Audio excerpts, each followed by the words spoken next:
how do you guide teams narrowing in on what is really a hypothesis and a hypothesis that's worth testing? Sure.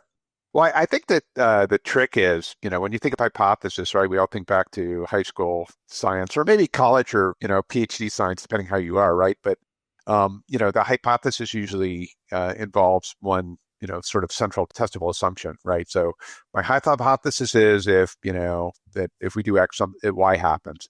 And I think the trick is in sort of thinking about bringing something to market is you typically have multiple overlapping hypotheses in play, right? So, assumptions about market sizing and, how quickly people will trial, what the conversion rate will be, what, how they will assess all sorts of things, costs, even costs of Yep. goods and all that, right? And so, I think, it's a little more complex. You want to isolate those things, but you don't want to just look at them in isolation, right? So you want to have sort of a holistic model for, if we did this, if we sell candy out of the back of an Uber, then, we assume that, at this price point, 20% of Uber drivers want to play and 10% of customers will buy if we have these products.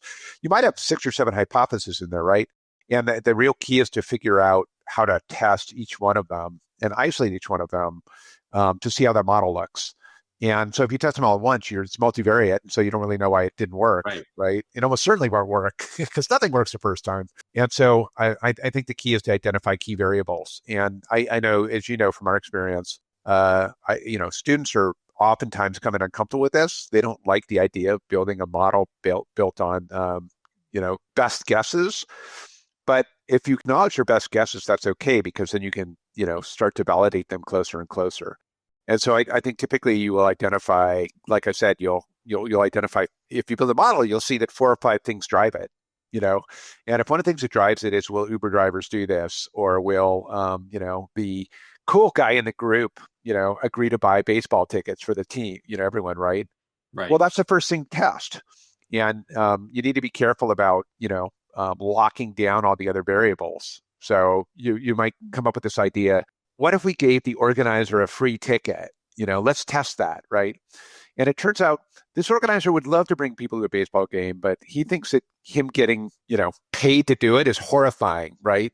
And so, you've ended up with a bad execution, eliminating this idea in the first place. And so I think, like you talked about being very open-ended about how you test these things, is, to get, throw your weight towards the outcome. It's, it turns out what they want is they want that social identity clout of being the one that everyone have a good time, right? And then the question becomes, if we can assure people that everyone's in a group is going to have a good time, will they actually do it?